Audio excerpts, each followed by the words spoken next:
Welcome back to an exciting video, and what we are doing today is part 4 of our How to Play Fast series. So grab your nuts, clench them tight, and hang on.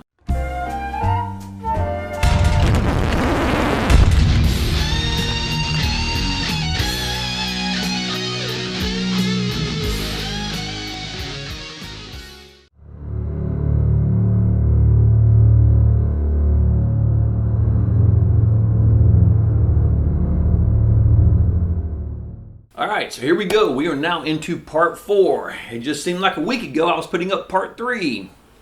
And 2 weeks before that, part 2. So what we are going to do is we're going to pick up where we left off with our Whitesnake Still in the Night exercise, which I find to be just an absolutely fantastic exercise to play. And one I've played for years, and I still do it when I warm up today. But we're also going to shift gears a little bit. Instead of continuing on with different types of lessons and stuff, we are actually going to start on strength training. That is correct.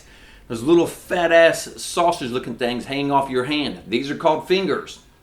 And fingers have to be strong in order to play long shows or do serious riffing. And the whole point of this is for you to be able to play long shows and do serious riffing. Or if you're just one of the guys who likes to sit around in your house by yourself, playing your guitar, dreaming you are a rock star. There's nothing wrong with that, because God knows I've done the same damn thing. And my air conditioner just kicked on, so if you hear that, I apologize for that, but damn it, it's hot, and I'm not turning it off. So, moving forward, like I said, we are going to start on some strength training. Just a couple of exercises to get things going, to get things moving. And it's going to be painful. So, let's grab a guitar and get started. Alright, here I am with the trusty Ibanez 1070 PBZ, my dedicated YouTube guitar. Dedicated for now anyway. I don't know if I said in the last video, but I'm actually going to pull this knob out. I'm going to put a kill switch in it, and I'm going to relocate the volume knob to here, because I really don't need a tone knob on this guitar. Man, I haven't used a tone knob on a guitar and I can't tell you how long. It's just easier with this technology. It's easier to basically get the tones I want out of this without having to mess with this. I haven't used a tone knob since I had my Fender. What did I have? I had a Fender Blonde Ultra Strat blah blah blah, and it had a TBX tone control on it. That was actually pretty cool. And that's probably the last time I used it, and I sold that Fender, I don't know, 400 years ago. So it's been that long.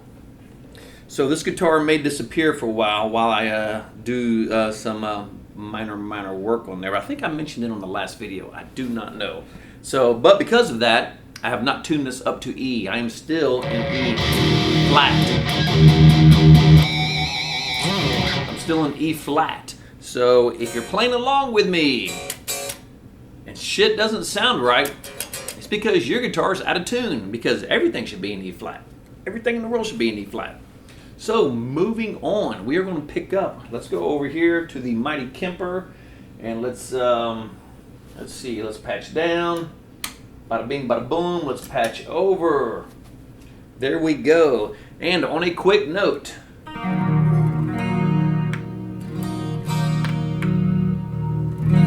on a quick note, as you may or may not know, I play through a Kemper. I've been playing through a Kemper for a couple of years now, and I play live with my Kemper. I record with my Kemper.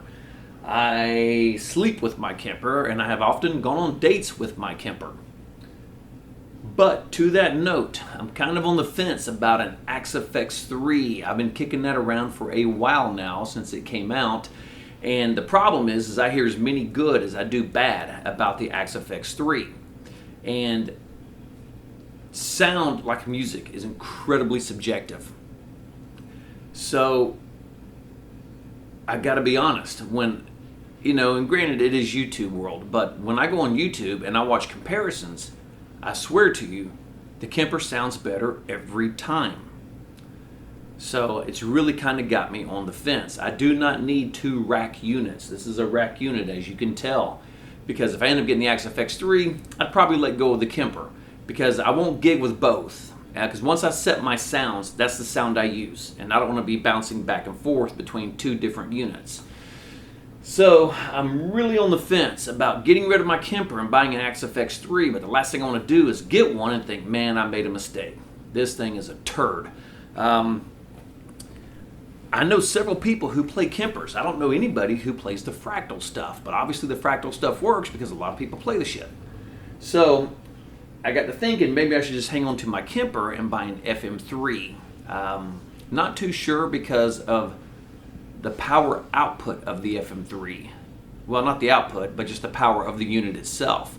I like the fact that the Axe FX3, you can just start chaining shit together and go on forever before you tap out on the CPU usage.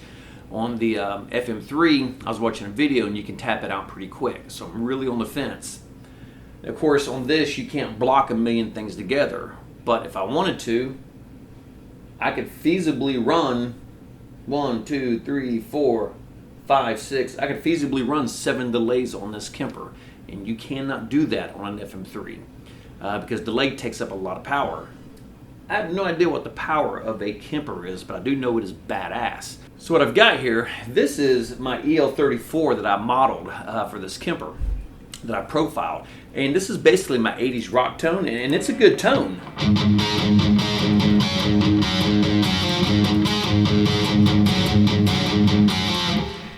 And hear that little bit of buzz? That's my computer. It's picking up from my computer because I'm going to touch on the close side there.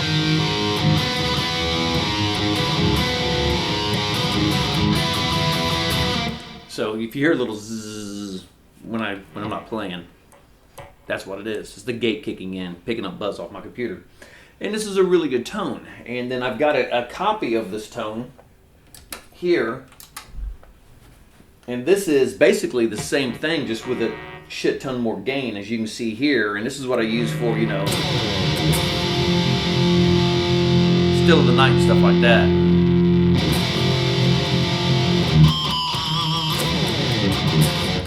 And so, and it's just heavier.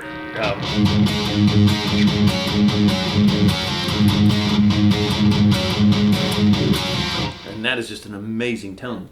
So I'm kind of on the fence. I'm thinking about keeping this and buying an FM3. But then again, I'm right back to the same boat I was in. If I got one, would I favor one or the other and the other one just sit?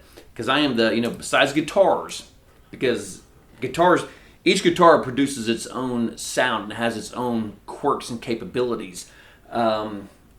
Amps, even though they produce their own sound, they all have their own quirks and capabilities. You don't carry around 4 amps to a show, but you will carry 4 guitars to a show. So I'm really on the fence. So if anybody's played with the fractal stuff that watches this video or has any input whatsoever, I would like to hear it before I pull the trigger on something, because I'm leaning either between the Axe FX3 for $3,000 damn or getting the FM3, and you can get that for about $15 with the extra controller. And but you know what'd be badass? Is to get that fractal and get it dialed in really good, run an AB box, run the 2 inputs, run my Kemper out of a left channel and a fractal out of my right channel. That would probably be badass. Run dual amps. That would probably be nasty if I did that. So anyway, moving on, we are going to go back. So let's jump back, because I was doing stupid shit on the break. So we're going to go back to, we're going to finish off this lesson on Whitesnake. This is the Still of the Night. This is going into the, this is the actual interlude of the song. And we stopped last time. We dropped off here at this part.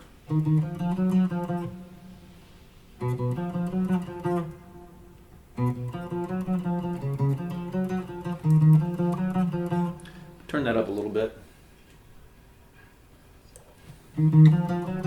There we go. So, my refreshing caffeine-free Diet Coke. I've been drinking nothing but water for 5 damn days. And I had nothing in my house to drink. I just wanted to drink water. And the only way I can do this is by not putting stuff in my house. I've had enough of water, so I stopped and bought some of these. And believe it or not, as much as these suck, when you drink water for 5 days straight, they're actually pretty good.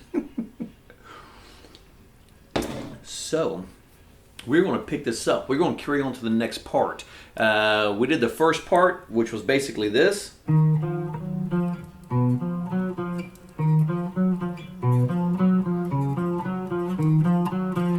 Okay, and we got those little whole note breaks in between these little licks. What do I mean by that? These are all in eighth notes, and if you are part of my Patreon page, the tablature and everything is up on my Patreon page. And what I am doing, I put a link or the address to my Patreon page down at the bottom here. And what I'm doing is I'm actually, for each one, there's going to be 3 files for each one. There will be the ASCII page, which, you know, when you open it up, you know, is the regular tab looking stuff. I'm also doing a snapshot of the actual tab that I'm making because it shows the pick strokes on it. And so there's one for lesson 3 of the ASCII. There's also the one, lesson 3 of the bitmap. But I'm also doing a MIDI file, which you should be able to download to your computer and play it on any computer. And it's a MIDI file of what the lesson is. And so actually pretty cool. And it's done in standard, not down a half step. So that should really kind of give you an idea. If you get lost or if you don't know the part, you can listen to that file and it'll play the actual notes for you. And then you can use the tabs that I'm doing to follow along. So it's actually pretty cool doing it that way. So all that is on my Patreon page. All right, so now we're going to finish the second part of our Whitesnake exercise. I absolutely love this exercise. I play this exercise all the time. So remember, the first half of the exercise, it goes like this.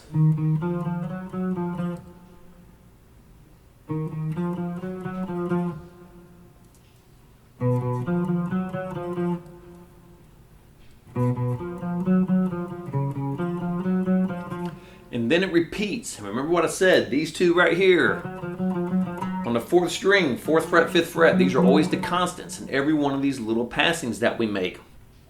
So what we're going to do now is this time it carries on. It does not have that whole note rest. We are kicking that bitch to the curb. We are showing it the door. We are getting rid of it. Kind of like the last girl I dated because she wouldn't leave the house, so I had to show her the door. So what we're doing here is this is 8 eighth notes. 1, 2, 3, 4. 1, 2, 3, 4. So we are getting rid of that whole note rest. It is going away, and we are filling that in with some more tasty notes. So here we go. The passage for the part 2 of this, it starts off exactly the same. And actually everything in it is exactly the same except we're adding 2 notes. 2 more extra notes. Because you know what? Sometimes more is better. So we're starting here at the E, at the 7th fret. And remember, we got our 5, 4, and these are the constants. So we're going to start off right here. We're going to roll down to the 3rd string and strike that twice at the 4th fret. Back up to 5, 5, 4, 4, 4, 5, 4. Sounds like this. And then we're going back to our E, to the D. And right here's where we add the second part. We're going from the C.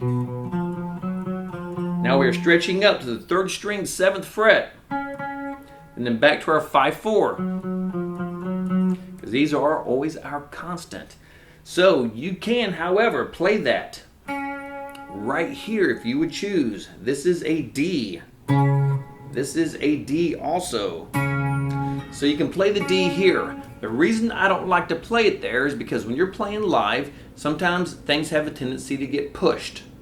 And before you know it, you're starting your song at 100 beats a minute, your drummer is taking off unless you've got a very skilled drummer, and now you're at 140 beats a minute trying to play this damn song. Or sometimes I just like to play shit fast. When we do Barracuda, I guarantee you I play that 50 beats faster than the song, because I like the way it sounds at that tempo, and it just rocks at that tempo. So we actually do that song relatively damn fast. But when you get this thing and your tempo's moving too fast, you got to jump all the way down here to the second second string, 3rd fret. So you're making a pretty big jump here. And for me, it's easier to keep everything one after the other when playing this passage. So if I'm already playing here on the 4th string, it's easier for me to grab right here on the 3rd string. But we do have to make a little bit of shift when we do that. What do I mean by that? Kind of like when we do this part here, and then when we got down to the C, we had to shift and change our fingering. Well, we got to do the same thing here. Because when we're coming off the C, Now we got to reach up with our pinky and grab that D up here. And you can shift back with your 2 middle fingers, but I will go back to 2 and 1 and play the 4 and 5, where I'm usually playing them with 2 and 3 fingers. So I do it like this, and I'm going to do it slow.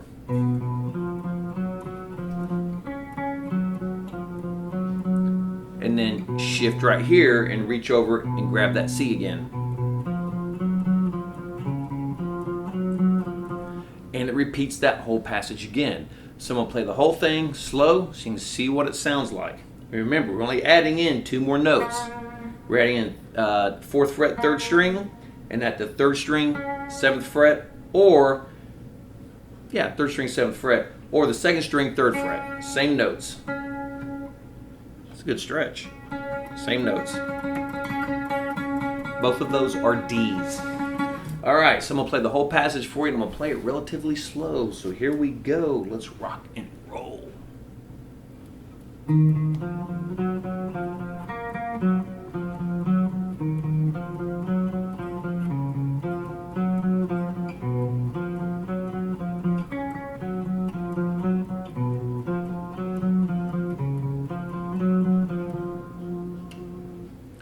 And then it repeats. It does that over again. So pretty cool riff, and it's actually a really, really good exercise. Why is this a good exercise? Because like I said, it starts off on that two strokes on that 1st string before you have to move to the next string. And like I said, 2 notes per string are by far the hardest things to pick fast. So it's a good exercise. Use your metronome, and keep working on your speed on this. Another thing I like is it has these small little shifts in it, because these are things that we have to do when we're playing guitars. We have to shift and sometimes change our fingering. So we've got the little shift on the first part, but the shift on the second part is better coming off of this C right here.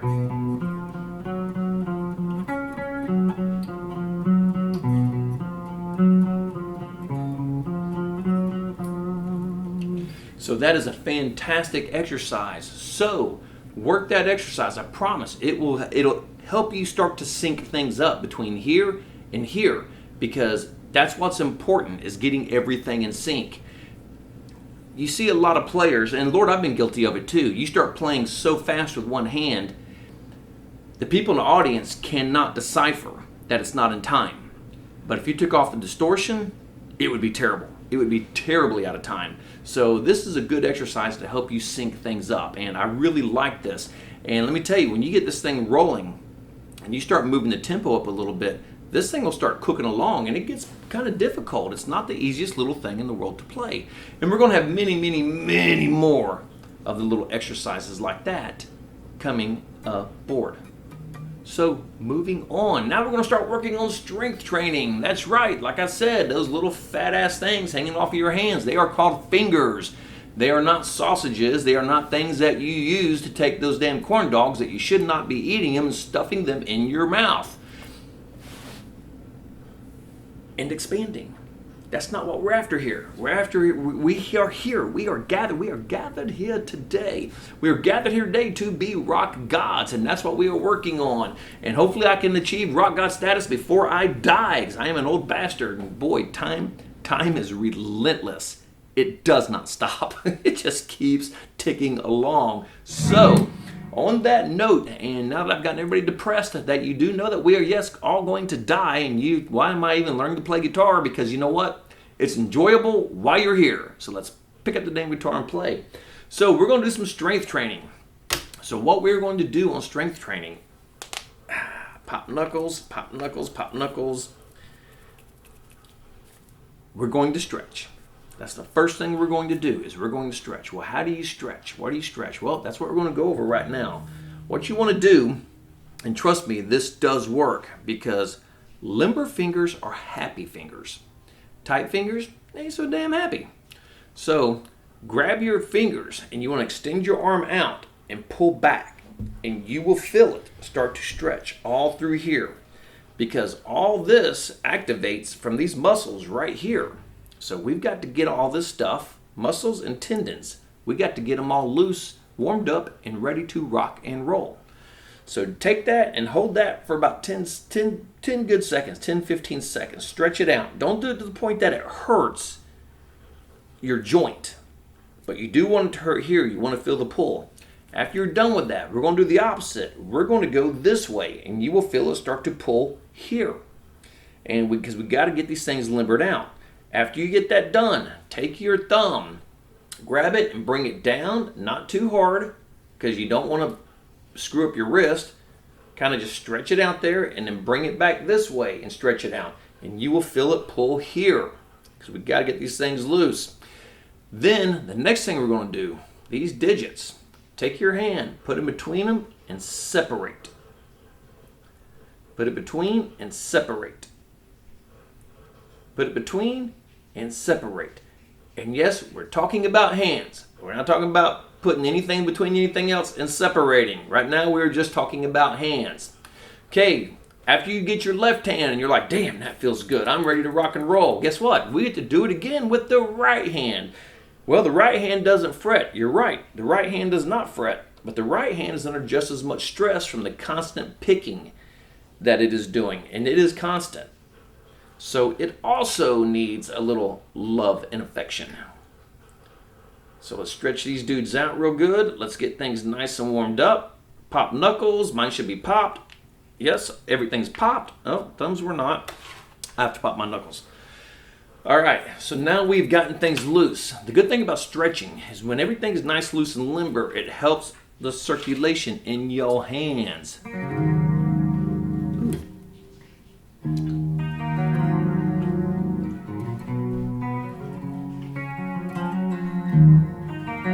little bit of docking. Hell yeah, I forgot all about that song. Put it here. There we go.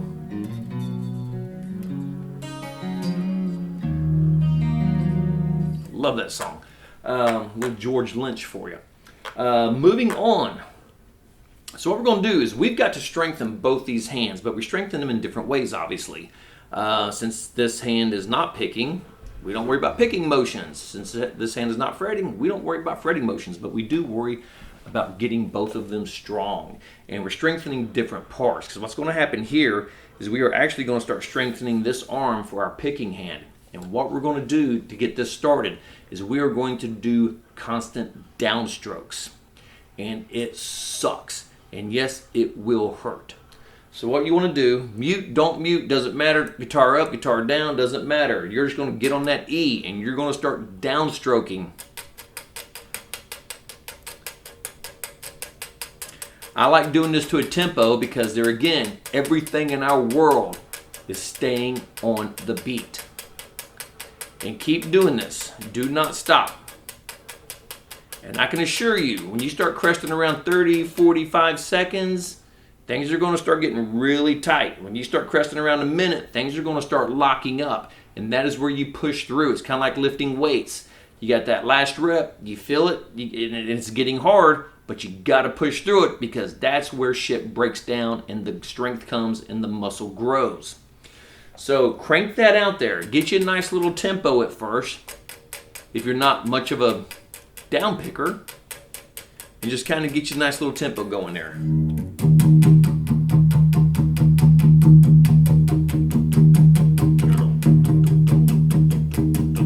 just keep down picking.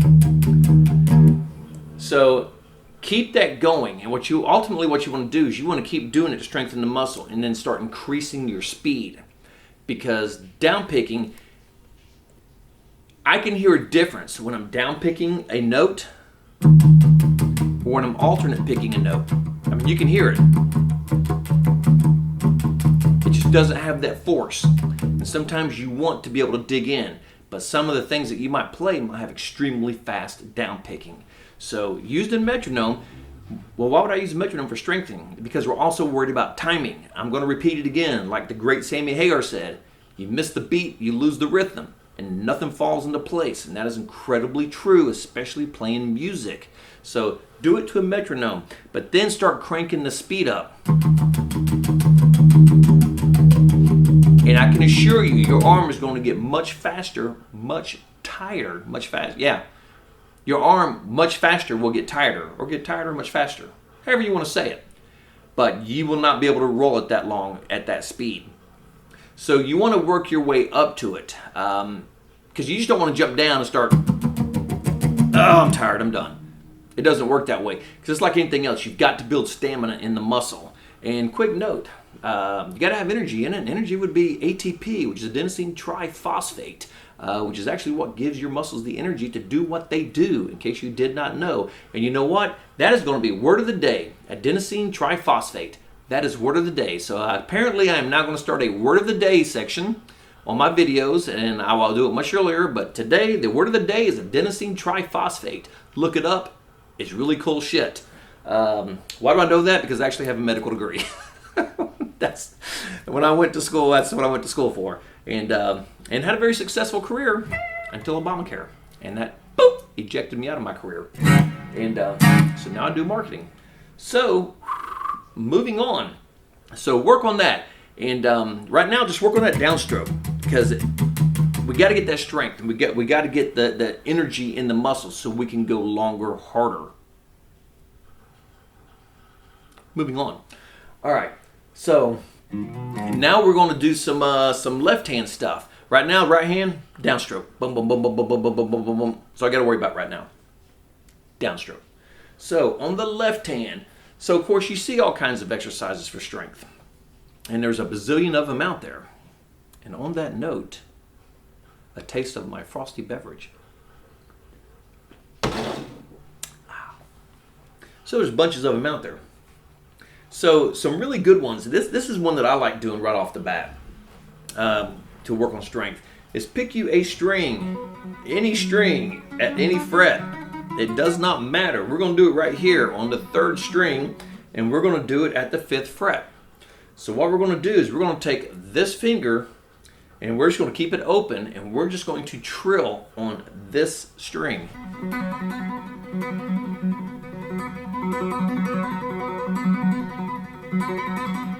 And I can assure you, you're going to be flying at the front end, but I can assure you that's going to get very hard very fast. Then, after we do that, we're going to move up to the 6th fret or the 5th fret. It doesn't matter. I just kind of like keep things in order. And we're going to do the middle finger, or finger number 2. And we're going to do the same thing. And we're going to keep working that to fire those muscles, because it's these muscles right here you see bouncing around. These are the ones that are firing, and this is what we're strengthening. Then we're going to move to finger 3, or your ring finger, or the finger you just don't use a whole hell of a lot. That one right there. And we're going to jump up, and we're going to do it again.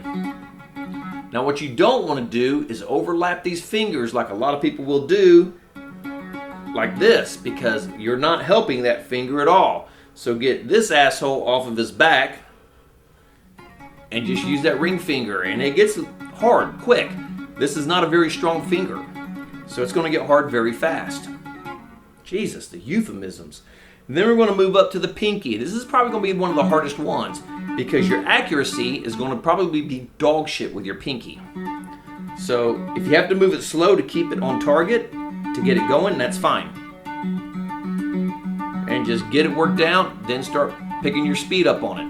And this one's going to be hard too, because this is also not a very strong finger. These are the 2 fingers with the strength. These are the ones we've got to build up. So that is a really good one to do, to start getting the strength in your hands. You can also, after you get this one done, you can hold, and then start, hold. Well, you don't even have to hold. Go up to the next one if you would like. Those are also a very good strength exercise. So those are 2 really good exercises, because as the lessons go on and we start getting into other things, because learning how to play fast isn't just about this and this. I mean, there's so much more to it. You know, you got tapping exercises, and you got arpeggios and all that stuff. Because what I should have called this is, hell, I should have called it learning how to play, period. Because we're going to cover a lot of stuff. Right now what we're keying on is just exercises to get things locked in so you can start to play fast. Because until these things start locking in, you just can't do it. It's impossible. But when we start doing these, when we start getting into, exercises of tapping, and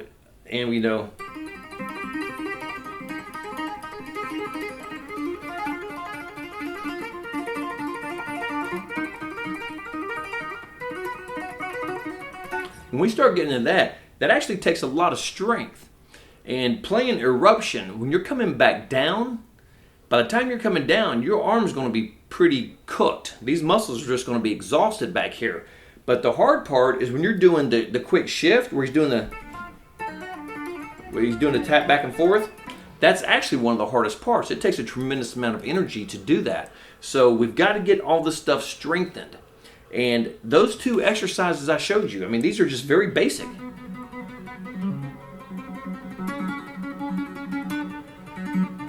Or just, then however you want to do it.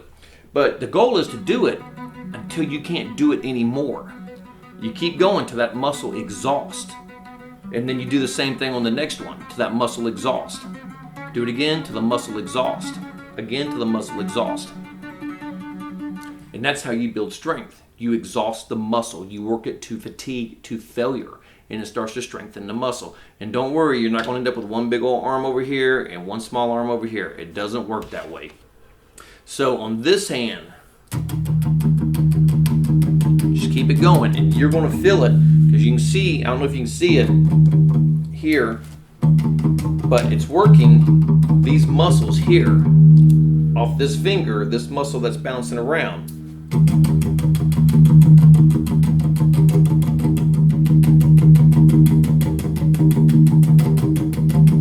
See, I'm starting to feel it tighten right now. So it doesn't take much for that muscle to start to tighten up. So those are actually 2 of the best exercises you can do for strength. Honestly, there's not a whole lot more you need to do than that for strength, because anything else after that is going to be strength and coordination. And that's a whole other video. It's not this one. So just do those exercises. Keep them going. Like I said, work till failure. Work till everything fails. And that will start building the strength in our hands to get us onto future exercises. So on that note, we're going to wrap it up right there. Not too long of a video, a couple little things to do. Because before we get into other stuff, I thought, you know what, maybe we need to tackle the strength thing first. So finish the Whitesnake, get on to the strength thing next. All right.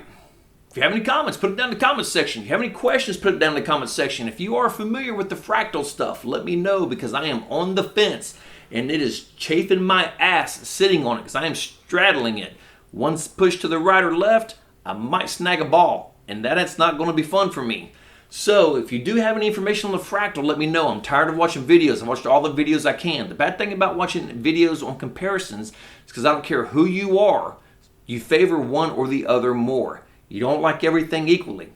You might love ice cream, but you either like chocolate or vanilla more. So generally on those videos, when you try to be as unbiased as possible, bias always creeps in. So let me know your thoughts. Even if you're biased or not, I don't care. I just want to know some people who've played it and who've actually got a little bit of time with it, not on YouTube. So let me know your thoughts on that. Check out my Patreon page. It is Trace Taylor Music. The link should have already come and gone. Kind of like my sex drive. And, so Jesus. Oh my God. My friends get so tired because, man, no matter what they say, I've got a comment. There's always something firing out of my mouth. So anyway, check out my Patreon page and please subscribe to that also, because that does help me keep this channel going. And hopefully once things get going, I will be able to do this a lot more frequently. Because I don't only want to do this, I also want to do a whole thing on music theory. I put up the one video, the easiest way to learn music theory, which for guitar players or anybody is on a piano, because it's very visual. And I had a few people comment back and said, you do this very easy and very easy to understand. Will you please continue on? Yeah, well, yes, I would love to continue on, but time is a factor. I do work a full-time job. And my video company, and I don't know if you've ever had a YouTube channel, but if you do, you know it takes a tremendous amount of time to keep these things going. So one more time, if you have any comments, put it in the comments section. Put it on my comments section. Put it in a comment section. If you have any questions, put it in the comments section. Please check out my Patreon page. And until the next time, metronome, metronome, metronome. Everything to a metronome. Play hard. Play fast. Let's be rock gods, and by God, let's do it together. Rock on.